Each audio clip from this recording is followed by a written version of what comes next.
मनुष्य सदा भला बुरा, खरा खोटा, सत्य असत्य की बातें करता है। सत्य को अच्छा मानता है और असत्य को बुरा। परंतु क्या आपने कभी यह सोचा है कि प्रत्येक वस्तु, प्रत्येक भाव का एक महत्व होता है। दोनों ही एक दूसरे के पूरक होते हैं। यदि काला रंग नहीं होगा तो क्या श्वेत रंग की आभा का अनुभव होगा? यदि असत्य नहीं होगा तो क्या सत्य के महत्ता का ज्ञान होगा? यदि बुरा नहीं होगा तो क्या भले पर आपको विश्वास होगा? कुछ महत्वपूर्ण है तो दोनों के मध्य का संतुलन। बुरी से बुरी वस्तु, समय या भाव, कोई ना कोई स्वयं में शुभ छिपाए रखती है। कभी काले गरजते मेघों को देखा है? उसके किनारे भी एक स्वर्णिम आभा होती है। उसी प्रकार यदि आपके जीवन में बुरा समय आए तो आपको अपने सच्चे मित्रों की पहचान हो जाती है। तो बुरे समय में निराश ना हो, उसमें भी कुछ शुभ खोजने का प्रयास करें और धीरे धीरे सब कुछ आपके जीवन में स्वतः शुभ हो जाएगा। मैं वचन देता हूं कि अर्जुन के अतिरिक्त आपके किसी और पुत्र का वध नहीं करूंगा। मैं वचन देता हूं। मैं अब जाइए राजमाता, गंगा में त्यागे गए इस राधे के पास अब आपको देने के लिए कुछ और शेष नहीं।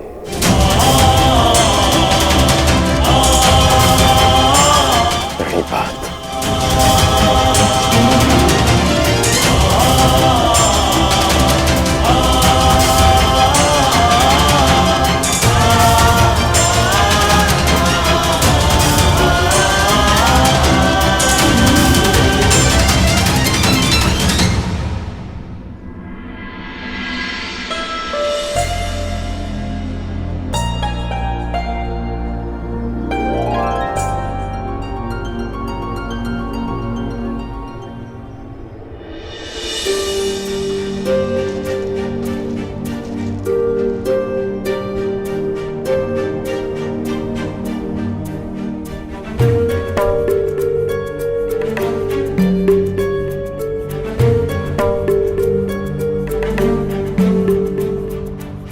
सत्य कल्पना से अधिक सुंदर भी हो सकता है और अधिक कष्टकारी भी।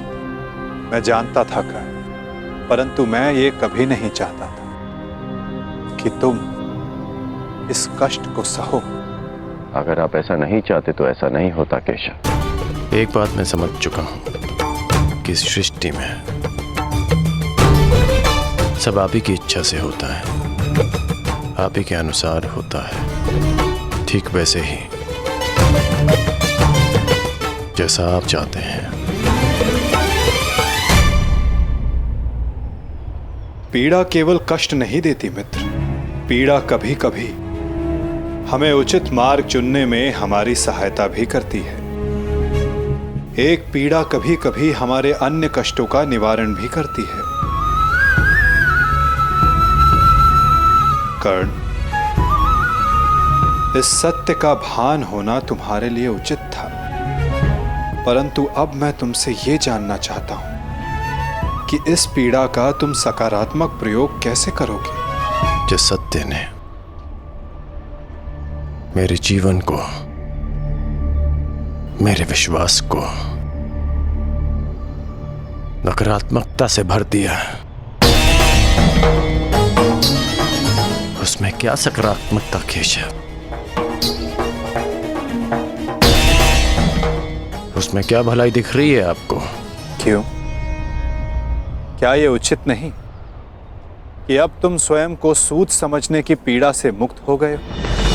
कि तुम्हें अब अपना वंश क्या, कि अब तुम पूरे मन से, पूरे अधिकार से किसी भी क्षत्रिय के समक्ष जाकर अपना अधिकार मांग सकते हो? क्या ये उचित नहीं कर कि अब तुम्हें ज्ञात हो गया है कि मैं क्यों तुम्हें पांडवों के पक्ष में आने के लिए सुझाव देता रहा?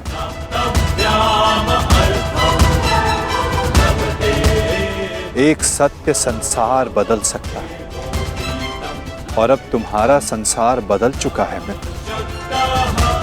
तो क्या ये श्रेष्ठ नहीं कि तुम अपना पक्ष और निर्णय दोनों बदल दो?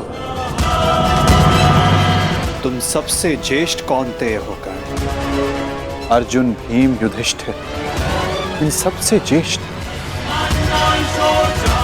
और मुझे ये मानने में कोई संकोच नहीं कि तुम अर्जुन से अधिक श्रेष्ठ हो। परंतु ये दो शक्तियां, ये दो भाई विपक्ष में क्यों मित्र? यदि तुम और अर्जुन एक पक्ष में हो गए तो सृष्टि की कोई भी शक्ति तुम दोनों के समक्ष छोटी पड़ जाएगी।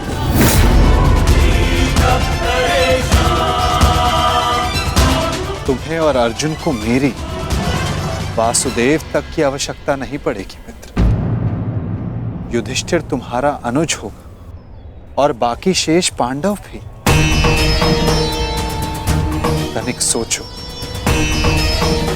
जो परिवर्तन तुम अंगराज बनकर ना ला सके, वो परिवर्तन तुम हस्तिनापुर के सम्राट बनकर ला पाओ। सूर्य पुत्र कौन्तेय सम्राट गण, जो संसार को एक प्रकाशमान युग की ओर ले जा सकता है।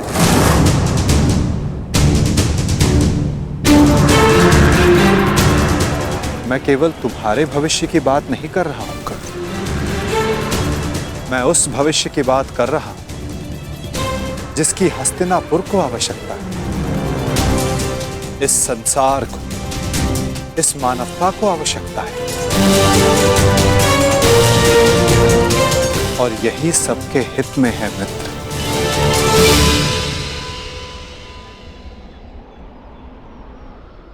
ठीक है, एक बार मैं आपकी बात मान भी लूं, हस्तिनापुर का सिंहासन जीत भी लूं, परंतु क्या मैं प्रजा के मन में सम्मान जीत पाऊंगा? नहीं। सूत पुत्र कहलाकर जितना अपमान सहा, सूर्य पुत्र बनकर उससे कहीं अधिक अपमान होगा मेरा। जिस हस्तिनापुर, जिस संसार की बात आप कर रहे हैं, वो मेरे विषय में सोचेंगे कि कितना अवसरवादी निकला मैं, कि राज्य का लालच पाते ही मैंने अपना पक्ष बदल डाला। मनुष्य का पक्ष, उसका विश्वास, उसका ईश्वर होता है। मेरे जन्म का सत्य बदल जाने से क्या मैं अपने ईश्वर को बदल डालूं?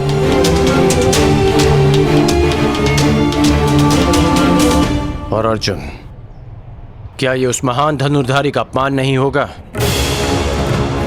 और युधिष्ठिर, जिसने 13 वर्ष वन में काटे, क्या ये उसके अधिकार का हनन नहीं होगा? और दुर्योधन का क्या? दुर्योधन की मित्रता ने वट वृक्ष बनकर मुझे संसार के ताप से बचाया, मुझे छाया दी, और जो वृक्ष छाया देता है उसे काटा नहीं जाता, उसकी रक्षा की जाती है। धिक्कार होगी मुझ पर यदि ऐसा विचार मेरे मन में भी आया।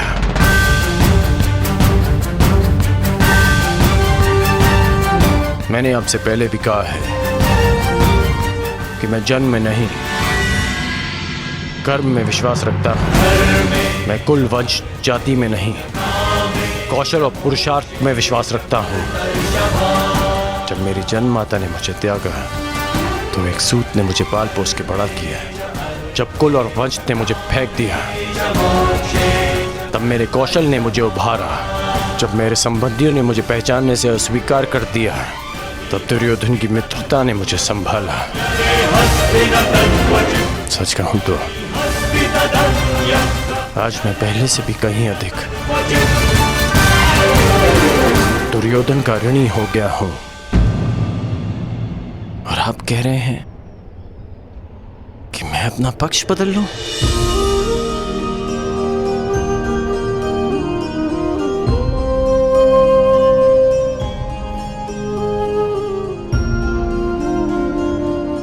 मैं अभिभूत हुआ तुम्हारे इन वचनों से कर्ण, परंतु मेरी इच्छा सदा यही है कि तुम मेरे साथ रहो और मैं तुम्हारे।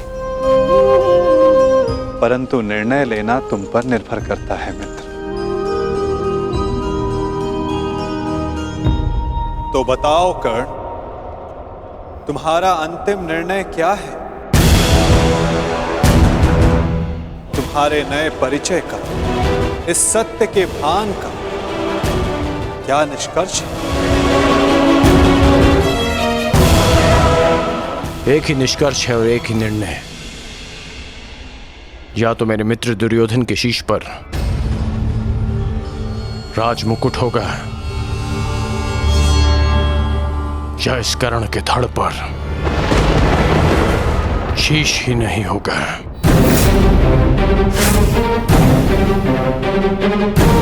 इसके अतिरिक्त और कुछ संभव नहीं है केशव।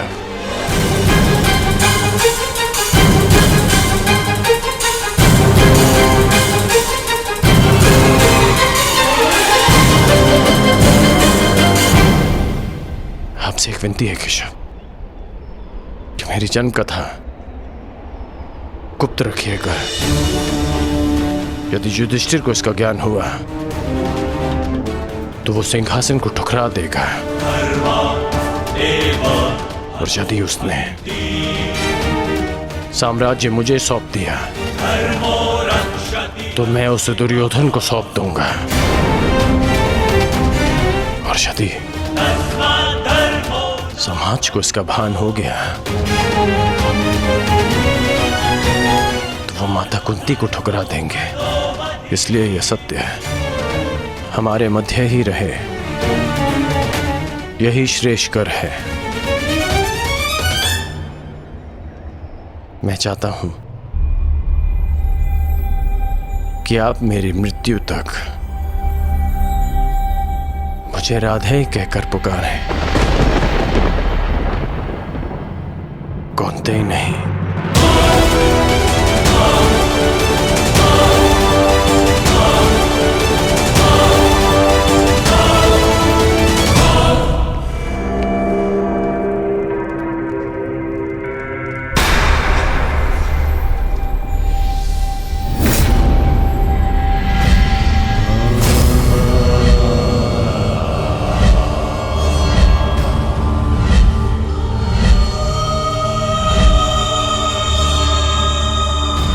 यही तुम्हारा भविष्य है, यही तुम्हारा प्रारब्ध, यही अंत है कुरुवंश का।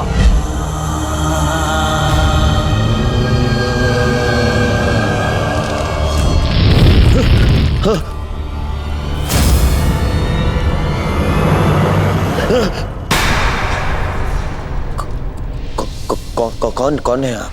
है? ये क्या कह रहे हो दुर्योधन? मामा हूँ, मामा। नहीं, ये कौन है आप मुझसे ये प्रश्न करने वाले?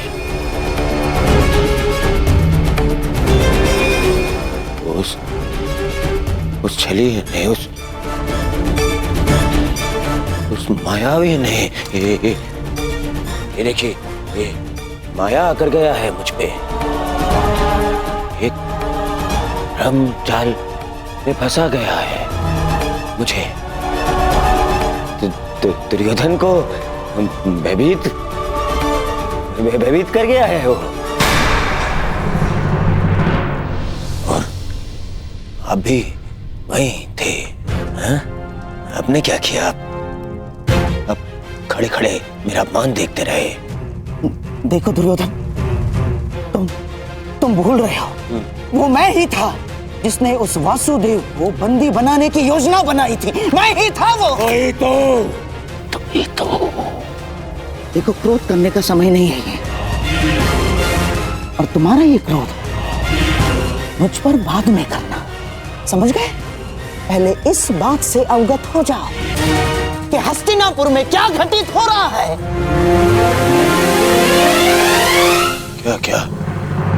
क्या घटित हो रहा है हस्तिनापुर में? वही तो मैं तुम्हें कब से बताने का प्रयास कर रहा हूं। परंतु तुम हो कि सुन ही नहीं रहे हो। तुम्हें कदाचित अनुमान नहीं है कि तुम्हारा परम मित्र कर्ण तुम्हारे नाक के नीचे क्या कर रहा है। क्या क्या क्या क्या कर रहा है मेरा मित्र? जब तुम उस वासुदेव के माया के भ्रम के पश्चात स्वयं को संभालने का प्रयास कर रहे थे, तब सभा से वासुदेव के साथ कर्ण ने भी प्रस्थान किया था। दुर्योधन दोनों साथ थे। दोनों साथ थे, दोनों साथ थे। हाँ, और केवल इतना ही नहीं दुर्योधन, तुम्हारे शत्रुओं की माता कुंती के साथ तुम्हारे परम मित्र कर्ण ने बहुत समय व्यतीत किया, बहुत।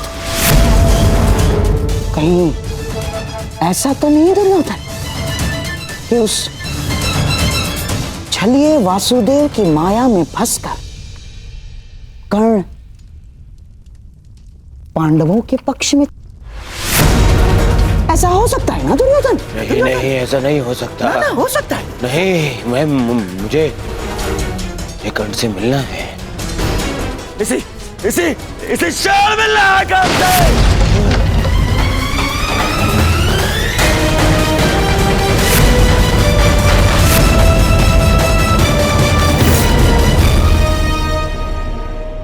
जीवन कितने खेल खेलते हैं ना हमारे साथ केशव। जीवन भर जिसका वध करना चाहा, जिसे युद्ध में हराना चाहा, जिसका मान मर्दन करना चाहा, आज ज्ञात हुआ कि वो मेरा ही अनुज है। मैं अपने ही अनुज पर आक्रमण कैसे कर पाऊंगा? उस पर बाण संधान कैसे करूंगा मैं? और यदि ऐसा नहीं करता तो वो उस मित्र के साथ विश्वासघात होगा जो मेरे विश्वास पर ये युद्ध लड़ रहा है।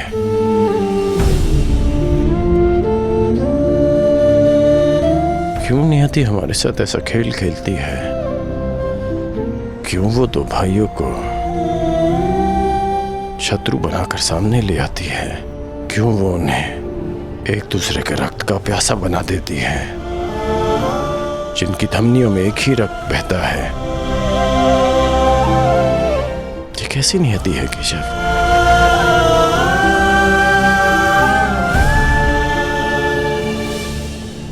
ये नियति नहीं मित्र, ये चुनौती है, ये एक परीक्षा है, या ये कहो स्वयं को सिद्ध करने का अवसर है।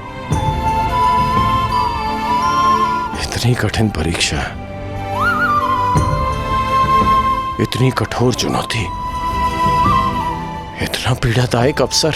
मनुष्य अपनी परीक्षा नहीं चुनता कर्ण, ये परीक्षा है जो स्वयं अपना पात्र चुनती है। ये चुनौती है जो परखने के लिए स्वयं अपना पात्र चुनती है कवचधारी वीर। माटी के तट नदी की धीमी धारा के किनारे होते हैं और कठोर पाषाण को नदी के वेग से लड़ना होता है। एक सामान्य पाषाण को हथौड़ी और छेनी की मार सहनी होती है, परंतु जिसे हीरा बनना हो उसे धरती के भीतर गहन दबाव और ताप को सहना होता है। माला बनने के लिए अपने हृदय को सुई से भिदवाना होता है, प्रकाश देने के लिए स्वयं को जलाना होता है। बांस सब होते हैं कर्ण, परंतु बांसुरी बनने के लिए तन पर घाव खाना पड़ता है।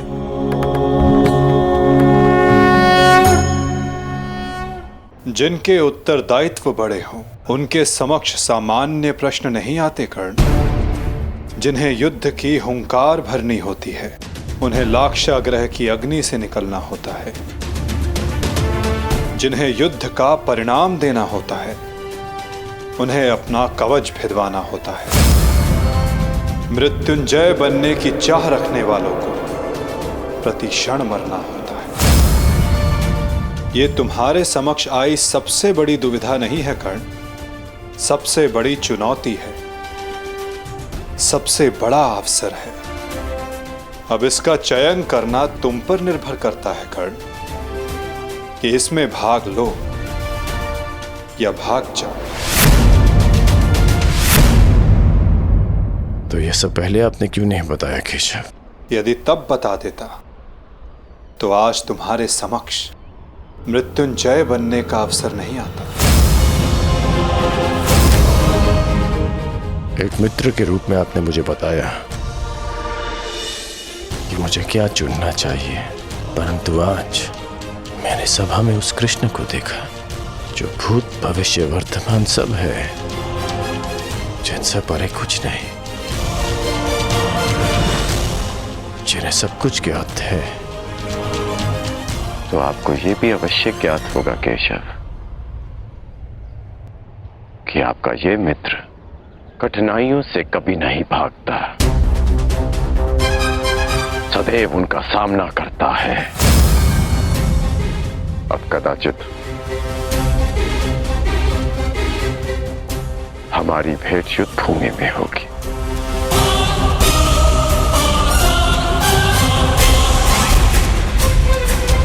प्रणिपात केशव।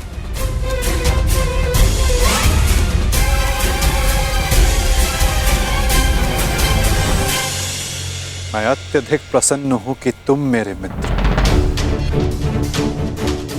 मैंने सदैव कहा है और आज पुनः कहता हूं, तुम अद्भुत हो, तुम महान, तुम एक महान मित्र हो, एक महान पुत्र हो और एक महान पिता हो। तुम इस युग की मानवता के महान रत्न होकर राधे कर।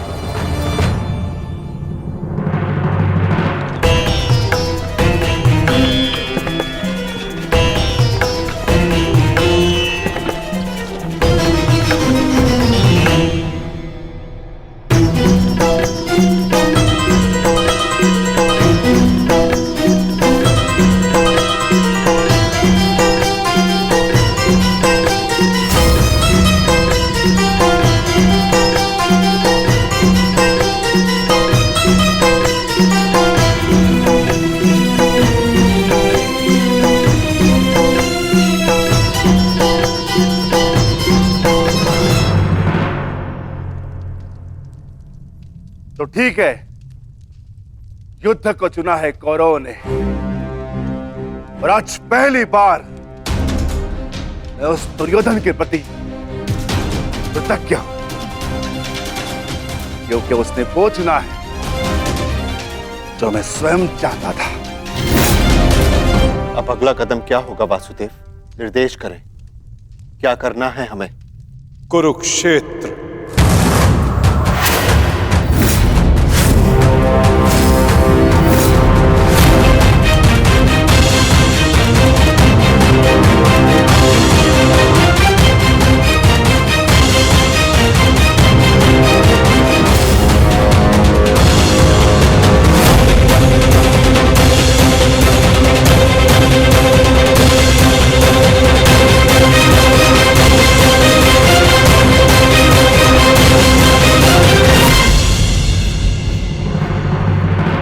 शांति प्रस्ताव इस अग्नि में जलकर भस्म हो चुका है। अब संपूर्ण भारत कुरुक्षेत्र की अग्नि में जल। अब वार्ता करने का समय नहीं रहा, अब समय है महासमर, समय है महाभारत का।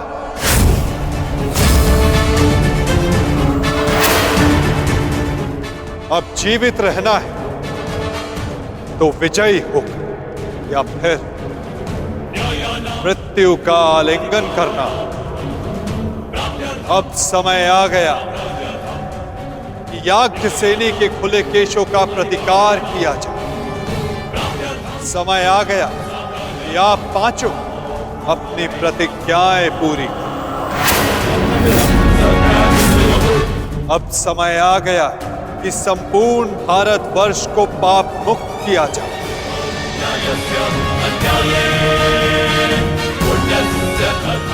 और युधिष्ठिर के नेतृत्व में धर्म की स्थापना। युद्ध का स्थान नियुक्त हो चुका है युधिष्ठिर। अब क्या करना है,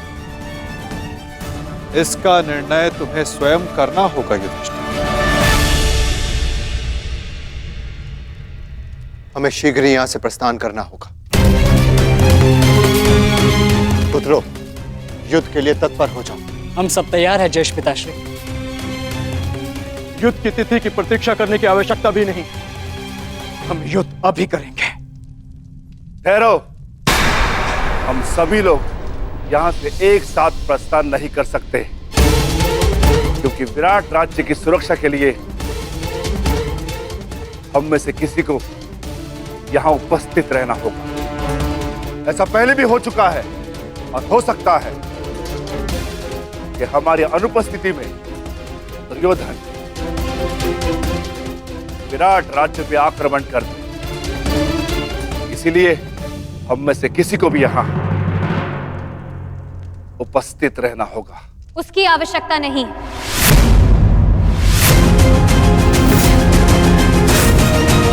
यहां कोई नहीं रहेगा। हम सभी एक साथ चलें।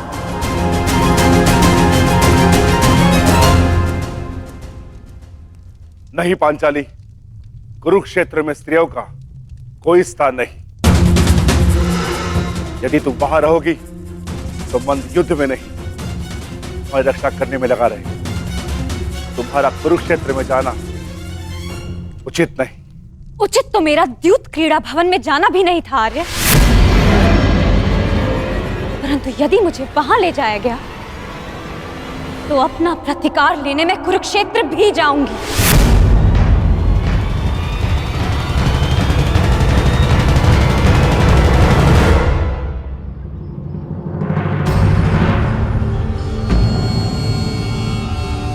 कल रात्रि ही तो आए हो पुत्र, अभी जा रहे?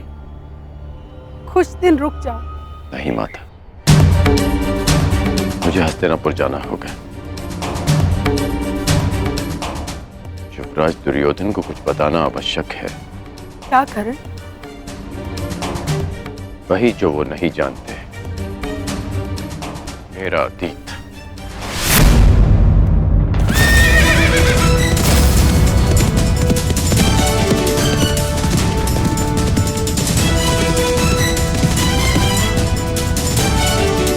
मत करो पुत्र, इसकी क्या आवश्यकता है?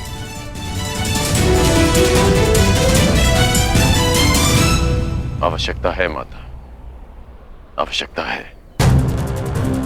आपके लिए ये जानना आवश्यक है कि ये कर्ण केवल आपका पुत्र है। मैं सदा राधे था और सदा राधे ही रहूंगा। और युवराज दुर्योधन के लिए ये जानना आवश्यक है कि जिस कर्ण को उन्होंने पांडवों के विरुद्ध सबसे घातक अस्त्र समझा था, वो कर्ण पांडवों का ही ज्येष्ठ है।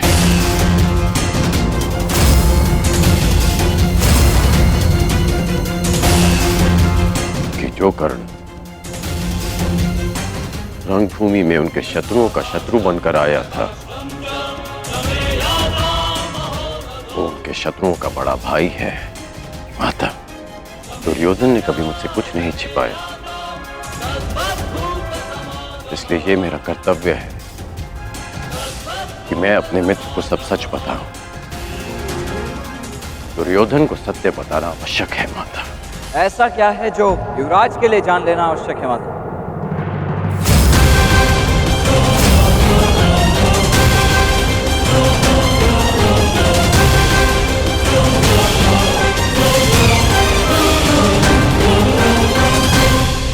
कुछ नहीं वृषेण, तुम्हारे पिता युवराज को यह बताना चाहते हैं कि इस युद्ध में तुम उनकी ओर से भाग लोगे।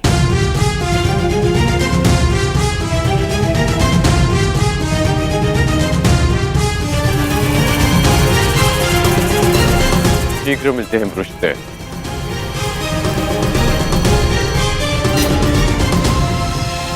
प्रणिपात माता।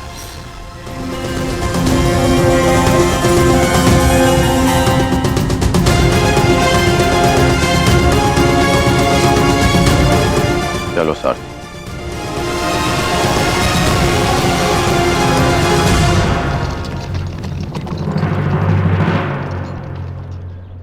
सखी उचित कह रही है विकोदर।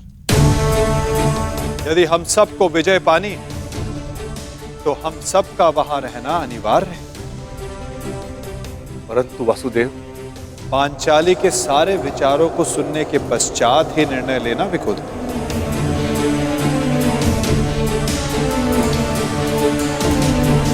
परंतु ये उचित नहीं। पांचाली, तुम कुरुक्षेत्र क्यों जाना चाहती हो? क्योंकि आर्य, यदि हम सभी वहां उपस्थित होंगे तो एक दूसरे की सहायता कर सकते हैं। मैं मानती हूं कि मैं युद्ध कला में सक्षम हूं, परंतु मैं ये नहीं कह रही हूं कि मैं युद्ध में भाग लूं, परंतु वहां उपस्थित रहकर आप सभी के दिए गए वचनों को पूर्ण होता हुआ देखना चाहती हूं। मैं वहां इसलिए जाना चाहती हूं कि जब उस दुशासन की छाती से रक्त बहे तो मैं अपने केशों को धोने के लिए सज्ज रहूं।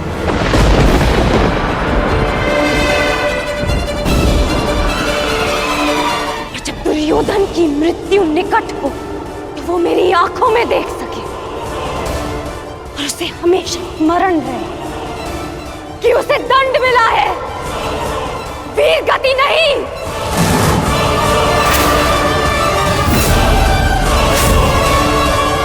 क्या आप अब भी यही चाहते हैं कि मैं कुरुक्षेत्र ना जाऊं?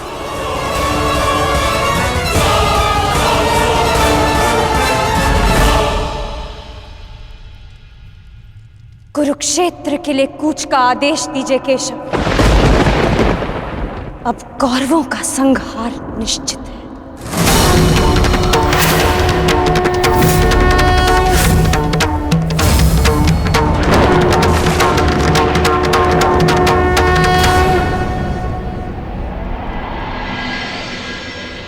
ये कैसा चक्रवात है?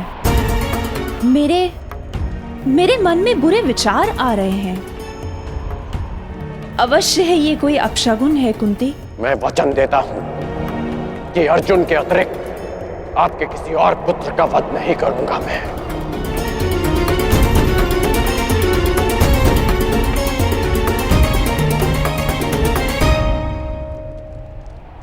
अब और नहीं,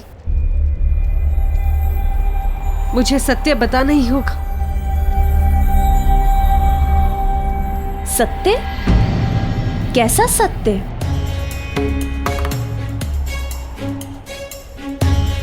एक सत्य है दीदी, जो मुझे आपके समक्ष स्वीकारना है। एक ऐसा सत्य जो मैंने आप सबसे छिपाया है। कैसा सत्य? परंतु स्मरण है वो मंत्र जो मैंने दुर्वासा ऋषि से सीखा था? हाँ, मुझे स्मरण है, परंतु आज अचानक उसकी बात क्यों ले बैठी?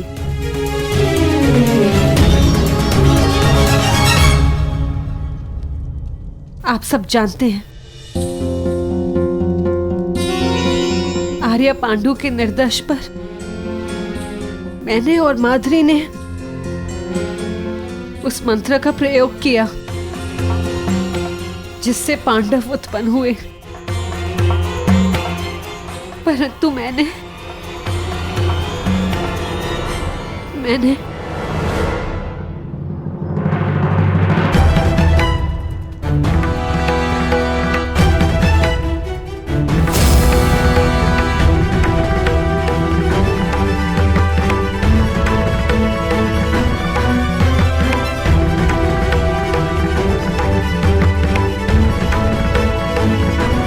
कर्ण यहाँ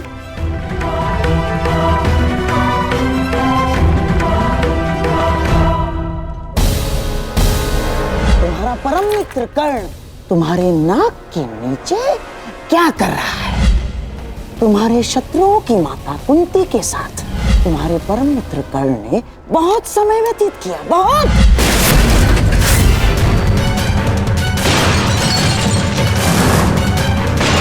दुर्योधन, दुर्योधन देखो, देखो, शांत हो जाओ, अपने क्रोध को काबू में रखो दुर्योधन। दुर्योधन, ये क्या कर रहे हो तुम? मैं प्रस्तुत हूं।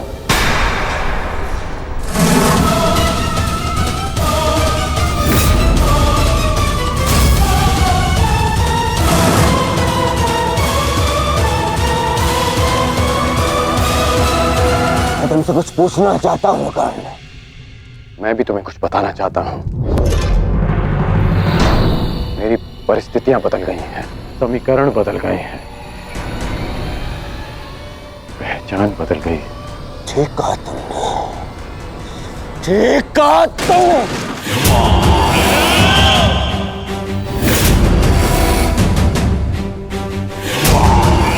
समीकरण बदलते देख सकता हूं मैं तुम्हें ये बताना चाहता हूं कि मैं यही ना कि तुम कृतज्ञ निकले, कायर निकले, चलिए निकले।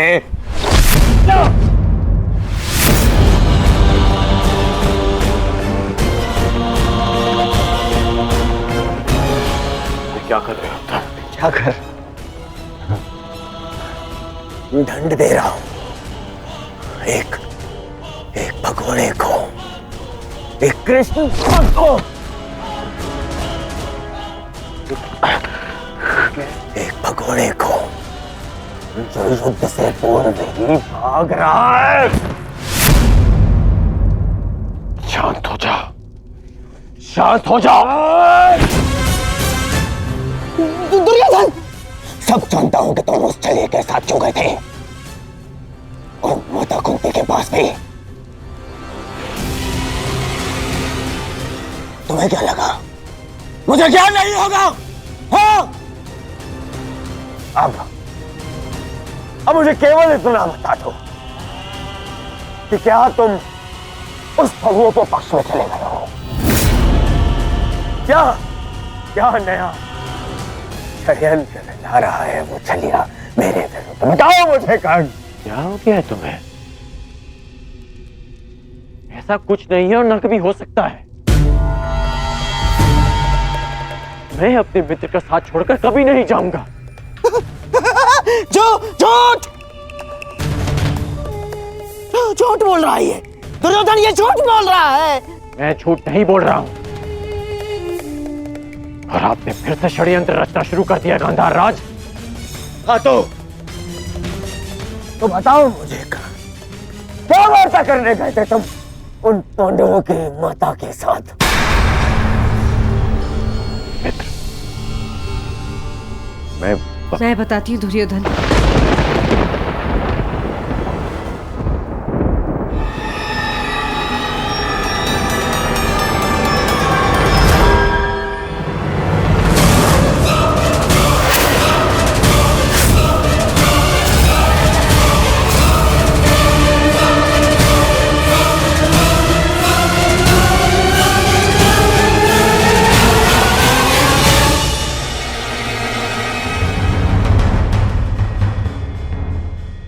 बताती हूँ दुर्योधन।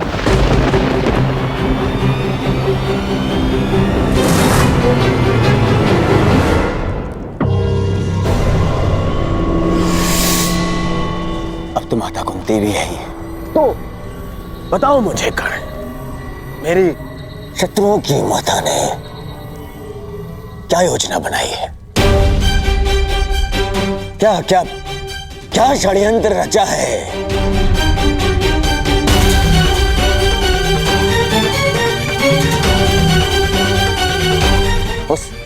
उस छलिए के साथ मिलकर बोलो, बताओ मुझे कर्ण, क्योंकि इतना तो निश्चित है कि मेरी शत्रुओं की माता ने जो भी योजना बनाई होगी वो मेरे लिए शुभ नहीं होगी।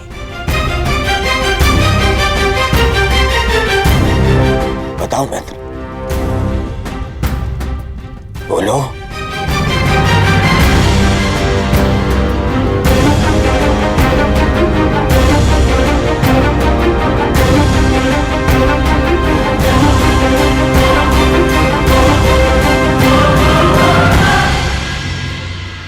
आप बताइए काकेशरी, क्या ये चल क्या रहा है? क्या छल करने का, किसी और का अधिकार को अपने नाम पे कर लेने का गुण आपने उन पांडवों से सीखा है या फिर उन पांडवों को ये गुण आपसे विरासत में मिला है?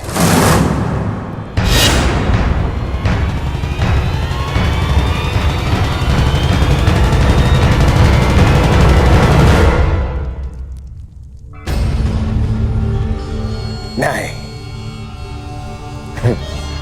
नहीं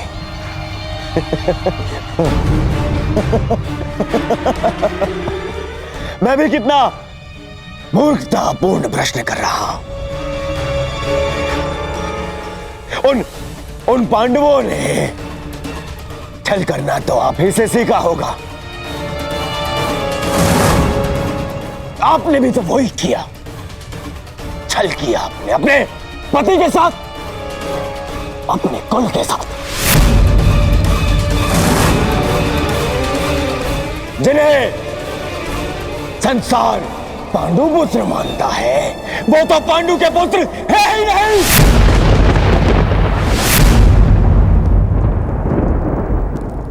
एक पति के जीवित होते हुए भी तीन तथा कथित देवताओं के साथ संबंध बनाया आपने। बस करो, ये मेरी माता है।